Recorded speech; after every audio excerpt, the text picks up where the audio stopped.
one thing that I did notice when I started this job was like how much more focus and how much more effort you need to take in investing in your self care, physically, emotionally, mentally. Like, oof, like we were doing this thing when we started in the fall, like after we got picked up, and when we finally moved to Canada for the first time at the peak of COVID. I mean, this was pre-vaccines. This was the world was fucking terrifying, right? It still was, and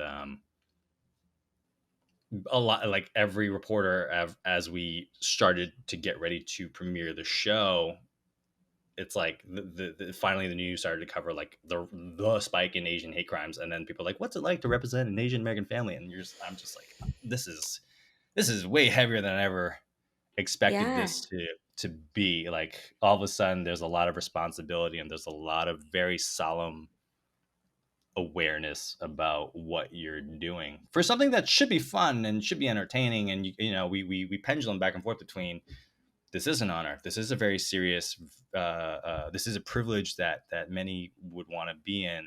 Hmm. And at the same time, like looking at what we do on the show, I'm like, wait, don't forget, guys, this is supposed to be fun too, this is entertaining as well. So Yeah. there's that aspect to it. I mean, the idea of booking like a fun CW show, your brain never goes like, I'm going to become a figurehead of a moment in history during a really hard time. Like, how Yeah. how did you deal with that? Was it a combination of like therapy, meditation, journaling? Like, what did you do to take care of yourself in the time in which the pressure was on to be good at your job and then also to represent a group? I think I'm still finding it like, in going back to the topic of like the ebb and flow of how like some days you have it and some days you don't. Like I think that I eventually did come to grips on, like we have this beautiful responsibility to entertain and to to represent to an extent. Mm.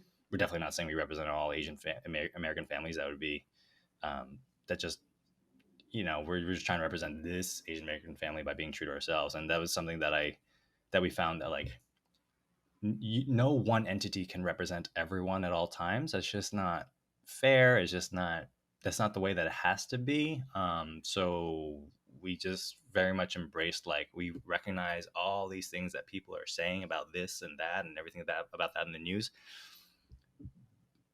And we knew that the best way that we could do what we wanted to do was to honor those things Mm. and be true to ourselves.